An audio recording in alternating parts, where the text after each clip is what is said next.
Bonjour à tous, bonjour à toutes, bienvenue dans ce nouveau format que je vais essayer de développer sur la chaîne, qui sera un podcast audio où j'aurai l'occasion de partager un petit peu mon point de vue sur différents sujets, que ce soit sur le cinéma, les jeux vidéo, des animés, ou même sur certains livres. Et quoi de mieux pour ouvrir les hostilités que de vous parler de Longlegs qui vient de sortir ce 10 juillet.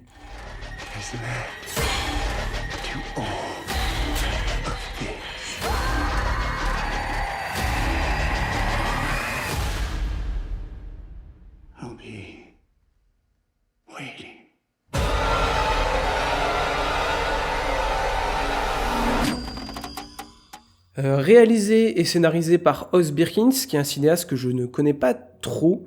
Je sais qu'il a joué aussi dans quelques films, notamment il a joué dans Nope de Jordan Peele, mais c'est un cinéaste dont je ne connaissais pas vraiment son travail.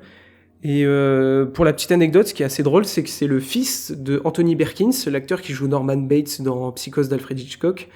Donc c'est marrant de voir le fils d'un acteur vraiment très très connu, d'un thriller horrifique, perpétuer un peu le genre, donc c'est très cool de voir ça. Mais du coup, Longlegs, qu'est-ce que ça nous raconte ? C'est un film qui nous parle, en tout cas qui nous raconte l'enquête menée par le FBI pour retrouver un tueur en série qui sévit aux États-Unis. Et nous allons suivre le personnage de Lee Harker, qui est une jeune enquêtrice du FBI, et qui, au fil de l'enquête, va se rendre compte qu'elle est peut-être liée justement à ce tueur en série. Alors c'est assez compliqué parce que je pourrais pas vraiment faire une analyse très détaillée concernant le film, parce que je pense qu'il faut quand même plusieurs visionnages pour saisir l'entièreté des codes et des messages qu'essaye de nous délivrer le film. C'est un film qui est extrêmement radical dans ses propositions scénaristiques et esthétiques. Donc je pense qu'il faut quand même plusieurs visionnages pour totalement saisir ce que le film essaye de nous dire. Pour autant, ce que je peux faire, c'est essayer de vous décrire et de vous parler un peu de mon ressenti et de ce que je trouve vraiment très intéressant dans ce film. Et déjà pour commencer, c'est que je pense qu'il y a aucun, comment dire, c'est un secret pour personne. Je pense que même pour le cinéaste, ça paraît évident. Mais c'est un film qui est extrêmement référencé. On trouve notamment des références à l'un des plus grands thrillers du cinéma américain, à savoir Le Silence des agneaux. Il y a des petites similitudes évidentes. On trouve par exemple cette jeune enquêtrice qui doit enquêter sur un tueur en série. Justement, ce tueur en série, bon, il n'y a pas ce côté mégalo qui est très sexuel. Celui de Silence des agneaux, il y avait quand même quelque chose de très sexuel vis-à-vis du corps. Là, il y a quelque chose qui s'apparente plus à la spiritualité, à l'occultisme. Mais bon, je vais pas vous spoiler, mais voilà, on s'éloigne un peu du côté très sexuel. En termes d'autres références, on retrouve évidemment le travail de David Fincher, notamment avec Seven, pour ce côté très poisseux, et pour la luminosité, en tout cas pour la photographie qu'il avait fait avec Darius Khondji. Et je trouve qu'il y a aussi un petit côté très atmosphérique qu'on retrouve chez Denis Villeneuve avec Prisoners, mais évidemment avec ses autres films. Mais je trouve qu'il y a quelque chose qui s'apparente au travail de Villeneuve avec Roger Deakins, que je trouve vraiment très très intéressant. Mais du coup, le film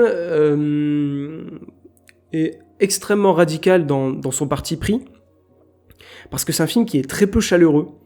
C'est un film qui est extrêmement pessimiste, qui est lourd, mais du début à la fin, il y a des idées de mise en scène. En fait, ce qui est intéressant, c'est que le réalisateur prend toujours énormément de recul vis-à-vis de ses personnages. On suit le point de vue de Lee Harker, qui elle-même est extrêmement déconnectée et très distante vis-à-vis du monde social qui est autour d'elle. Ce qui fait que le film essaye plus, au lieu de nous investir physiquement dans les rapports sociaux, etc., on va essentiellement se concentrer sur la psyché et sur les émotions que traversent les personnages, et notamment Lee Harker. Et c'est ce que je trouve vraiment intéressant, c'est que le cinéaste va trouver plein de moyens pour créer de la distance entre l'univers qu'il est en train de dépeindre. Il va par exemple énormément faire de plans larges, donc il y a littéralement cette idée de prendre du recul sur ce qui se passe. Mais il y a également cette idée d'isoler les personnages au montage avec des champs contre champs, et pour montrer vraiment la déconnexion entre tous ces personnages qui n'ont pas le choix d'interagir parce que il y a littéralement des morts. Donc c'est ce que je trouve vraiment intéressant au sein du film, parce qu'il va vraiment jouer sur ce côté très froid. Ça va jouer aussi justement il y aura une espèce de dilatation du temps où les plans durent extrêmement longtemps. Je pense qu'il y a des plans qui durent au moins 1 ou 2 minutes facile. Et il y a vraiment essayé de rentrer dans ce côté, cet univers extrêmement froid, également par des outils graphiques. Il va jouer par exemple sur des choix de cadrage extrêmement étranges. Par exemple, les flashbacks sont en 4/3, par exemple, pour vraiment étriquer les souvenirs.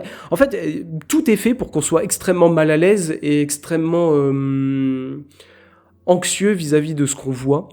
Et je trouve que le film arrive facilement, grâce à ces dispositifs-là, à ces dispositifs cinématographiques, de vraiment dépeindre un univers extrêmement froid, dur et brutal.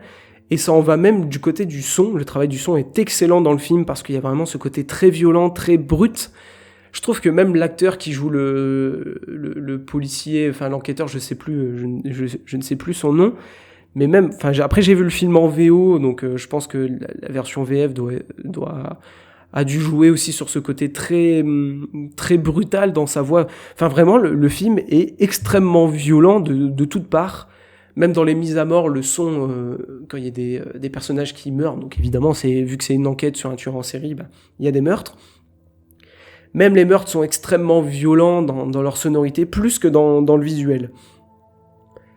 Donc je trouve que c'est un film qui, je pense pour certains, peut paraître extrêmement distant avec nous, mais justement le film essaye de nous montrer ce que ressentent les personnages. Et justement, il faut parler des acteurs, qui sont tous excellents. Il y a d'ailleurs, je l'avais pas reconnu directement, mais au bout d'un moment, je me suis dit, tiens, je la connais. Il y avait l'actrice qui jouait dans la série Sabrina sur Netflix, qui a un petit rôle dedans, mais qui a un rôle de 5 minutes, mais juste glaçante, et elle joue extrêmement bien. Mais on retrouve surtout Maika Monroe, qu'on avait retrouvé qui s'était vraiment fait connaître dans le film It Follows, qui est sorti il y a une petite dizaine d'années, je crois, qui était aussi un film d'horreur vraiment excellent, avec un sous-texte vraiment intéressant. Et là, Maika Monroe a vraiment un jeu extrêmement... comment dire ? En fait, elle intériorise énormément. Comme je l'ai dit, c'est un univers qui est extrêmement froid, extrêmement distant. Et je trouve qu'elle arrive vraiment à porter le film sur ses épaules. Et elle est vraiment excellente. On retrouve un petit côté, évidemment, Clarice Starling de Silence des agneaux, mais elle est beaucoup moins chaleureuse et elle est beaucoup plus étrange que le personnage joué par Jodie Foster. Mais on doit également aussi parler, évidemment, de Nicolas Cage, qui est, depuis quelques années, un espèce de relan de popularité et qui s'amuse à jouer dans des films très étranges. On pense à Mandy, on pense à Pigs, Pig, tous ces films-là, qui là a un jeu extrêmement glaçant. Évidemment, c'est du Nick Cage, donc ça surjoue évidemment, mais ça colle parfaitement au personnage. Vraiment, en plus de ça, ne vous faites pas spoiler le design, en tout cas le physique de Nicolas Cage dedans, parce que le film le cache une bonne moitié du film. Donc essayez de ne pas vous faire spoiler, parce que c'est vrai que la première fois que tu le vois, t'as l'impression que c'est un petit peu faux, le maquillage, tout ça, mais justement ça va bien, je trouve, avec ce que fait le personnage, justement. Donc voilà, c'est ce que je peux dire un petit peu sur Longlegs.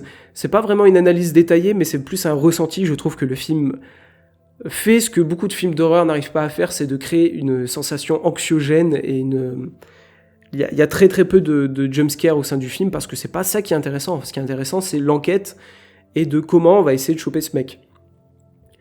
Donc non, c'est un film qui est extrêmement étrange, qui est extrêmement distant, extrêmement froid. Je pense que ça peut pas marcher sur tout le monde, mais moi pour le coup ça a vraiment fonctionné du début à la fin. Donc je ne peux que vous conseiller d'aller voir Longlegs.